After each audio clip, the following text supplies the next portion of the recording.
Good evening, fight fans. It's your boy Joe Martini with my very first post-fight analysis. This was requested by YouTuber Tonisa Mayanega. Okay, so this is for you and everyone else that wants to watch. It's a post-fight analysis of a fight where Isaac Dogboe was to fight Cesar Jaurez. This is basically was for an interim world championship fight. Yeah, holy crap. Basically,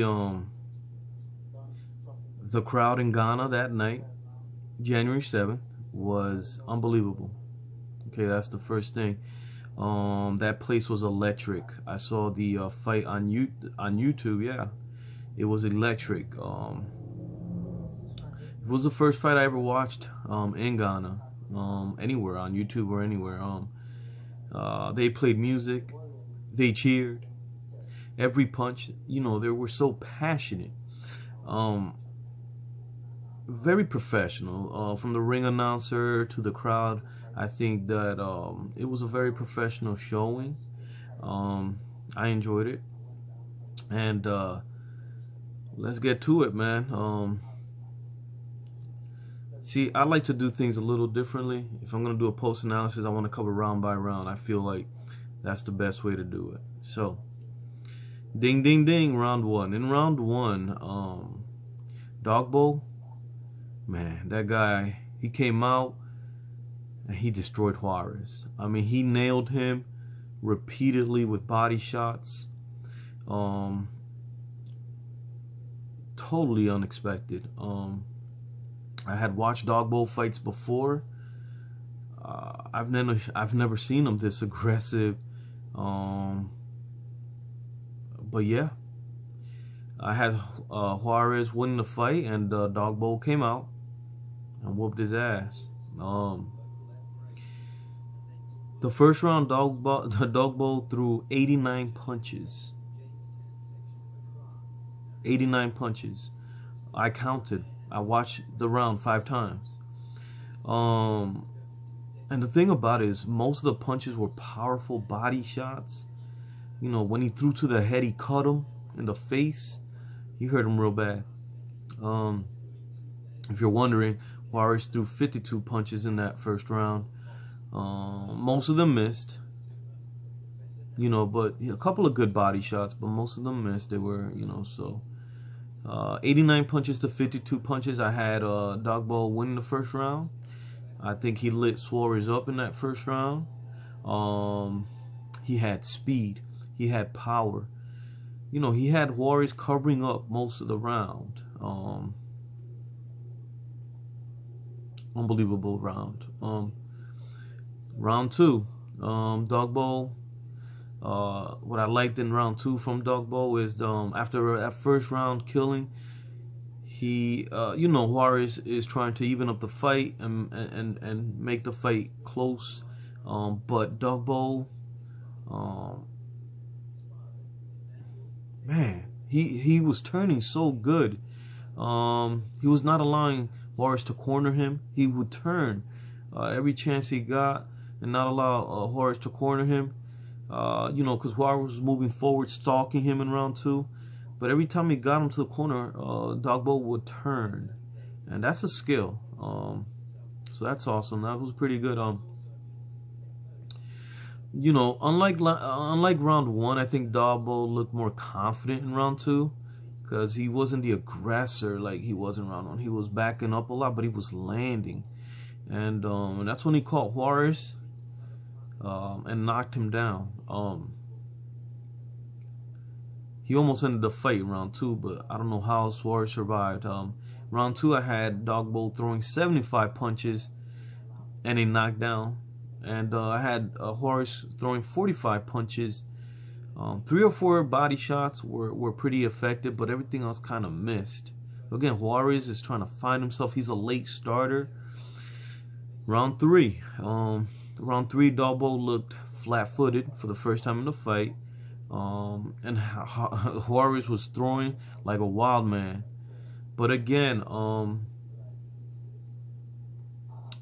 Jaurez seemed disoriented. I think he took a lot of punishment, and when he got knocked down, he just never really recovered because he seemed disoriented and he was throwing wildly and missing. And in the meantime, you got Dogboe, who was using good angles and landed the better punches. So round 3, I had Dogboe throwing 81 punches. Even the announcers were like, he looked like a man that was possessed.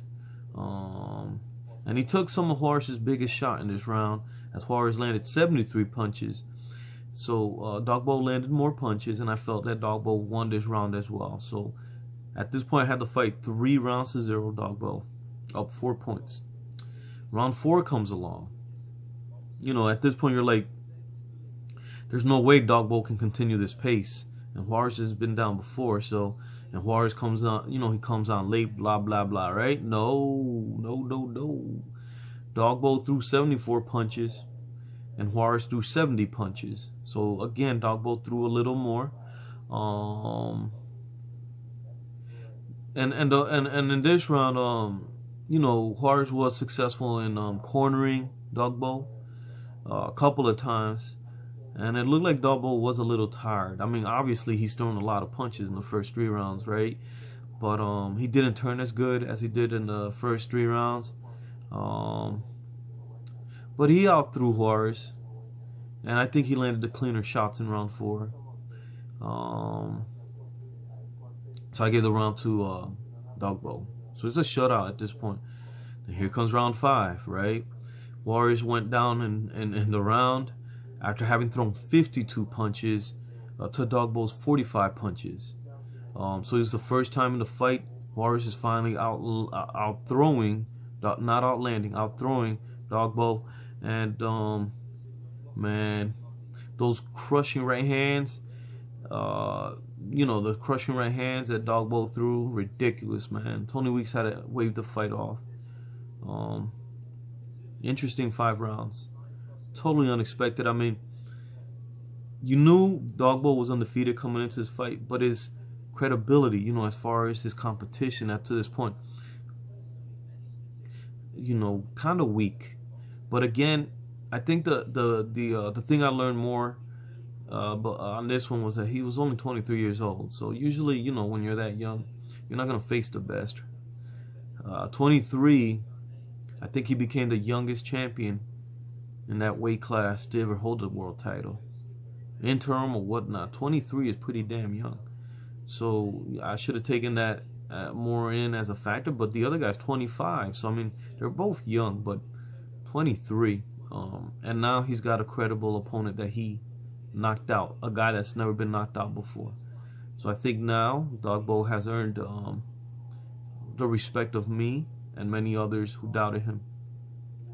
So I had the fight at the stoppage, 50 points to 43 Dogboe. I give him every round. And the knockdown rounds, I give him, you know, the 2 points. So that's what made it 50 to 43. The fight was entertaining, as there was a lot on the line for these boxers. I mean, Dogboe looking for his respect. Never faced a top 10 boxer in his, you know, on his resume at this point. Jaurez wanted a crack at Jesse Magdaleno, being the #1 contender. The only reason he didn't fight Magdaleno was because Magdaleno hurt his hand, but really he was the #1 until that January 7th. You know, at 23, I can see Dogboe continuing to improve. I think he learned a lot from this fight. I watched 2 or 3 Dogboe fights before this one, and sorry guys, he wasn't entertaining. Or he was, but not as entertaining. This was a hell of a fight. I mean, he poured it on. I mean, really poured it on. I think that he was more determined in this fight, which is what he's going to need to maintain that title and continue to be a great fighter. He's going to need to maintain that determination, and he really did fight like a true champion. Jaurez, I feel he should take some time off and contemplate if he wants to give it another run at a world title. at a world championship or rethink a different career path. He's 25 years old, but he's taking a lot of punishment. His defense will have to become better, definitely, if he continues boxing.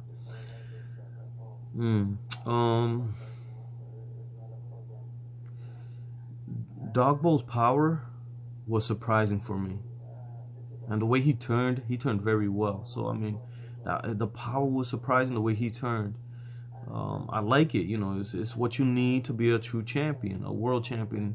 So he did some things in the ring that I never seen him do before, and wow. Jaurez is a slow starter. We don't know what would have happened if the fight would have continued. I would have stopped that fight too.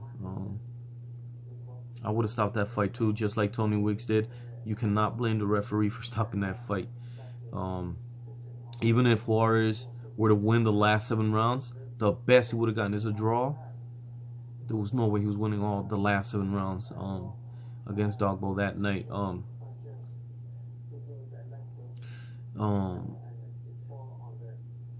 Hopefully I can see more of Dogboe when he has to fight Jesse Magdaleno in Las Vegas.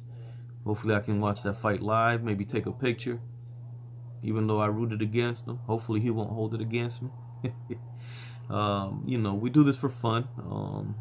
I love boxing, and I love doing the research, and I'm putting these videos up, man, because love or hate, right or wrong, I'm gonna still do these videos. I like doing this. I like being right, though. I don't like being wrong, but yeah, I was definitely wrong on this one. I got to see Jesse Magdaleno when he beat Nonito Donaire in Las Vegas. I was there for that fight. That was a good fight. I actually got to take a picture with Jesse. He was a nice guy, man. Let me take a picture with him, so I'm hoping to go out there to watch the big fight. I think it's in March, unless they get a tune-up fight. Maybe it's later, second half of the year. Again, the Juarez corner complained that the fight was stopped prematurely because Juarez, he's been down before in fights. The thing is, he's been down in 4 fights before and not knocked out, but he only won 1 out of those 4 fights. And the fight that he was knocked down twice, he didn't win that fight. So again, I don't feel it was premature. I think it stopped a lot of punishment from Dogboe. So I think it was a good stoppage. Again, Juarez is a good boxer, but Dogboe was the better man that night in Ghana, where Dogboe made Ghana proud and became and produced another world champion.